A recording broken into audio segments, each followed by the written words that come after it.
শ্রীকৃষ্ণ প্রিয় ভক্ত পরিবেষ্টিত। আমরা যখন শ্রীকৃষ্ণের কথা বলি তখন কৃষ্ণ বলতে কেবল একলা শ্রীকৃষ্ণকেই বোঝানো হয় না, তার নাম, রূপ, গুণ, যশ, পার্শ্বদ, সামগ্রী, পরিকর ইত্যাদি সব কিছু বোঝায়। রাজা যেমন সর্বদাই তার মন্ত্রী, সচিব, সেনাপতি তথা অন্য অনেক পার্শ্বদের দ্বারা পরিবেষ্টিত থাকেন, তেমনি শ্রীকৃষ্ণ কখনো একলা থাকেন না। বিশেষ করে তার বৃন্দাবন লীলায় তিনি গোপিকা, গোপবালক, পিতা, মাতা এবং অন্য সমস্ত বৃন্দাবনবাসীদের দ্বারা পরিবেষ্টিত থাকেন। শ্রীমদ্ ভাগবতের 10ম স্কন্ধে গোপিকারা বিলাপ করেছেন, হে কৃষ্ণ, দিনের বেলায় তুমি যখন বৃন্দাবনের বনে তোমার গাভীদের নিয়ে গোচারণে যাও তখন এক নিমিষকে এক যুগ বলে মনে হয়।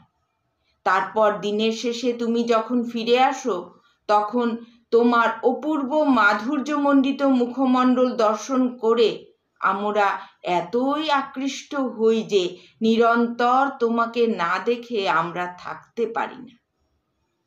সেই সময় যখন চোখের পলক পড়ে তখন তা অসহ্য বলে মনে হয়। তখন মনে হয় সৃষ্টিকর্তা ব্রহ্মার বুদ্ধি নিতান্তই জড়, কেননা তিনি যথার্থ নেত্র সৃষ্টি করতে পারেননি।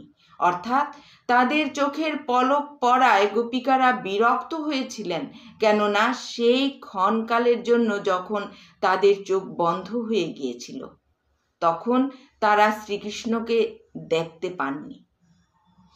এর থেকে বোঝা যায় যে শ্রীকৃষ্ণের প্রতি গোপিকাদের প্রেম এত গভীর এবং ঐকান্তিক ছিল যে তার ক্ষণকালের বিরহ তারা সহ্য করতে পারতেন না।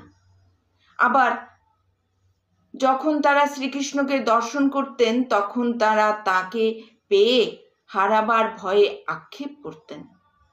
এ এক আপাত বিরোধী অবস্থা। একজন গোপিকা শ্রীকৃষ্ণকে তার হৃদয়ের ভাব ব্যক্ত করে বলেছেন, রাত্রিবেলা তোমার সঙ্গে যখন আমাদের মিলন হয় তখন মনে হয় রাত্রি যেন অত্যন্ত ক্ষণস্থায়ী।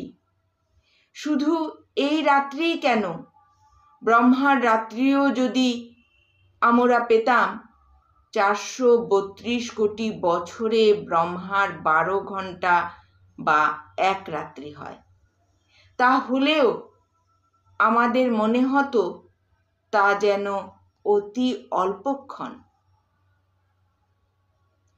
ব্রহ্মার একদিনের অনুমান আমরা ভগবত গীতা থেকে পাই। মানুষের গণনা অনুসারে 1000 চতুর্যুগে ব্রহ্মার একদিন হয় এবং সেই গণনা অনুসারে তার এক রাত্রি হয়।